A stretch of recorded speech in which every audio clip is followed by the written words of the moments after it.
Halo, assalamualaikum fans drama Korea. Pada kesempatan kali ini aku bakalan ngebahas soal dan pembahasan tes P3K Tenaga Kesehatan versi bidan di materi pemenuhan kebutuhan fisik ibu hamil.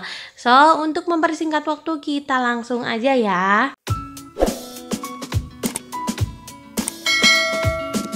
Pertanyaan pertama. Seorang perempuan hamil 8 bulan datang periksa dengan keluhan keluar darah dari jalan lahir. Darahnya banyak disertai rasa nyeri. Apakah diagnosa pasien tersebut? A. Ancaman abortus. B. Mola hidatidosa. C. Solusio plasenta. D. Kehamilan etopik. E. Ancaman perdarahan. Oke, kita bahas satu-satu ya. Di sini ibu hamilnya usia 8 bulan, berarti ancaman abortus itu udah nggak mungkin ya, karena kalau abortus itu di hamil trimester pertama. Kemudian mola hidatidosa juga kayaknya nggak mungkin. Kenapa? Karena ini sama-sama kayak abortus terjadi di trimester awal. Kemudian yang C, solusio plasenta. Nah, teman-teman mungkin tahu ya, solusio plasenta itu adalah terlepasnya si plasenta. Terlepasnya plasenta dari dinding rahim ibu hamil tersebut. Dia itu bisa lepas sebagian atau lepas seluruhnya. Nah, biasanya pada saat proses terjadinya itu ada yang terjadi perdarahan banyak, atau misalnya yang si mulut rahimnya ketutup itu biasanya nggak terjadi perdarahan, tapi justru bahaya. Kenapa?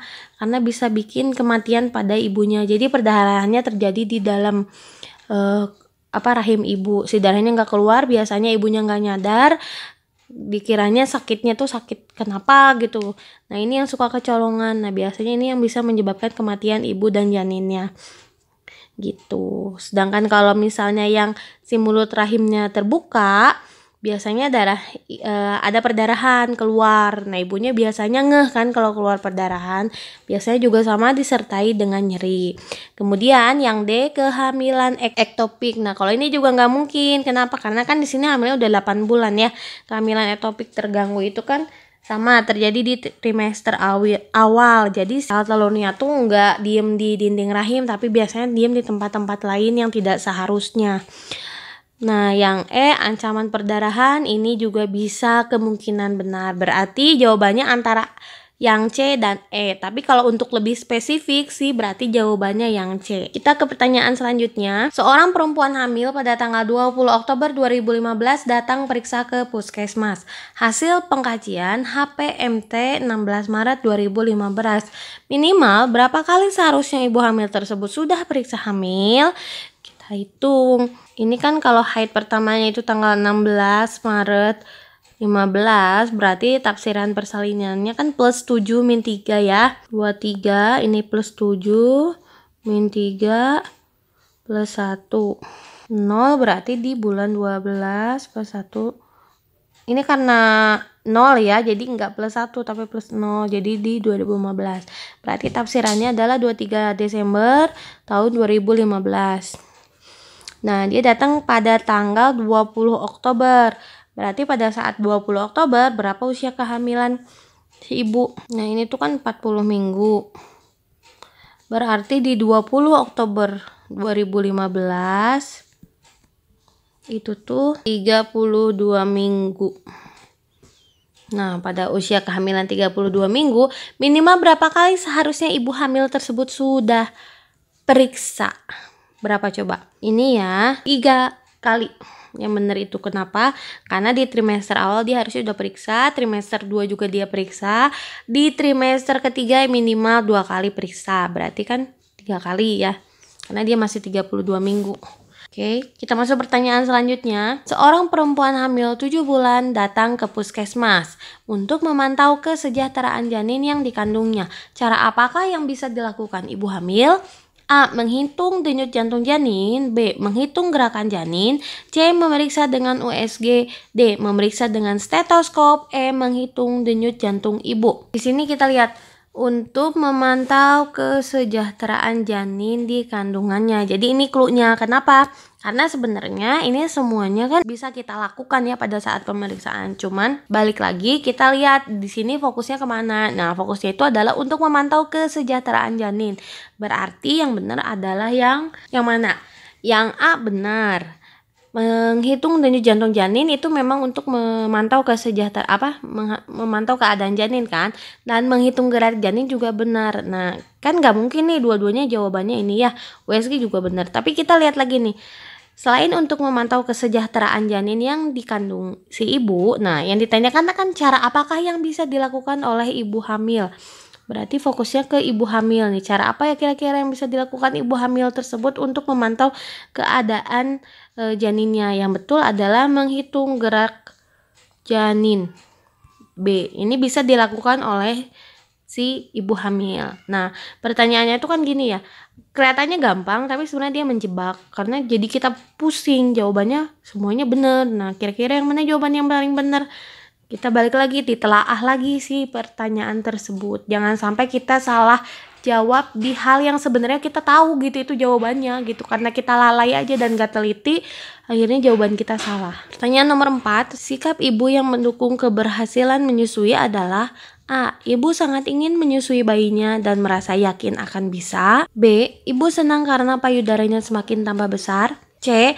Ibu senang bayinya sebentar lagi akan lahir. D. Ibu tidak takut karena kalau ASI-nya belum keluar diberi yang selain ASI.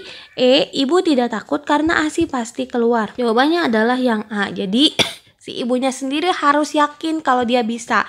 Karena kalau dianya udah nggak yakin itu bakalan susah sih tingkat keberhasilan menyusui tersebut. Nomor 5, seorang perempuan hamil merencanakan melahirkan di puskesmas tempat Anda bekerja. Siapakah sebaiknya yang mendampingi pada saat ibu melahirkan? A. Ibunya. B. Ibu mertua. C. Kakak perempuan. D. Suaminya. E. Bidan. Jawabannya adalah D. Suaminya. Persiapan yang paling penting agar ibu bisa menyusui secara eksklusif adalah A. Minum susu minimal 3 gelas per hari dan cukup vitamin.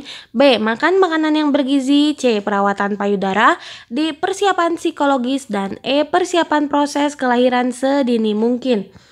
Jawabannya yang benar adalah D. Persiapan psikologis, karena ini yang paling penting.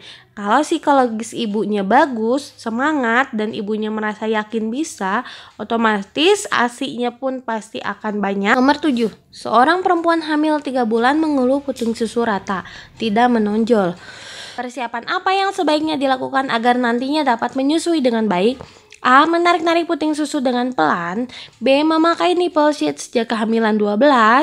C. Tidak perlu persiapan khusus setelah melahirkan puting lebih menjulur keluar. D. Tekan areola mamae di samping kiri dan kanan puting susu dengan kedua ibu jari.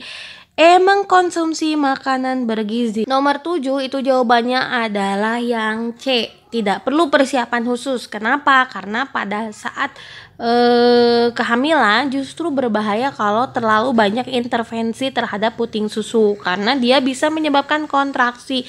Itu kan yang kita hindari ya, jangan sampai ada kelahiran prematur karena saran kita untuk supaya si ibunya narik-narik puting susunya biar pada saat persalinan bersalin nanti bayinya lahir tuh bisa puting susunya menonjol. Nah, sebenarnya itu nggak boleh gitu karena itu bahaya banget.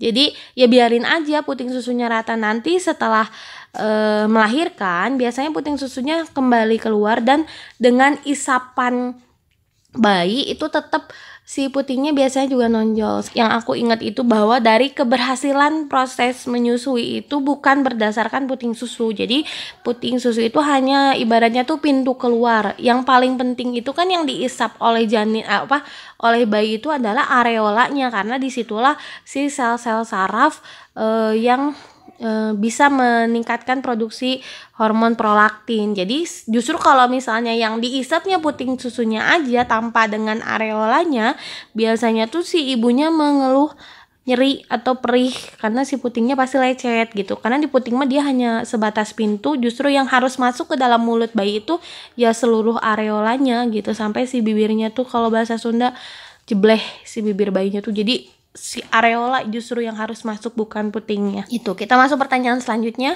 Seorang ibu hamil periksa ke puskesmas mengatakan umur kehamilannya 30 minggu. Hasil pemeriksaan semua normal. Kapankah ibu hamil diminta datang periksa lagi? A. 1 minggu. B 2 minggu, C 3 minggu lagi, D 4 minggu lagi. Jawabannya adalah yang B. Pemeriksaan penunjang untuk mendeteksi tanda bahaya pada ibu hamil adalah kecuali A. golongan darah, B. HB, C. proteinuria, D. urin glukosa, E. kelopak mata.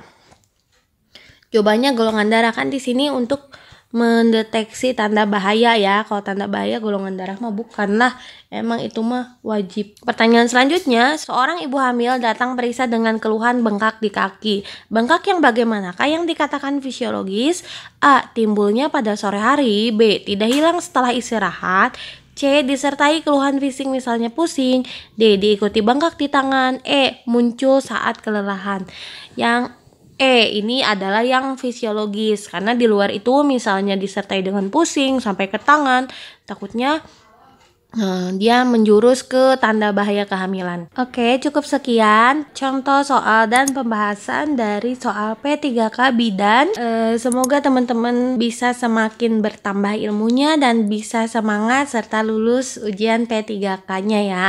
Jangan lupa klik like, subscribe, dan komen. Terima kasih. Assalamualaikum.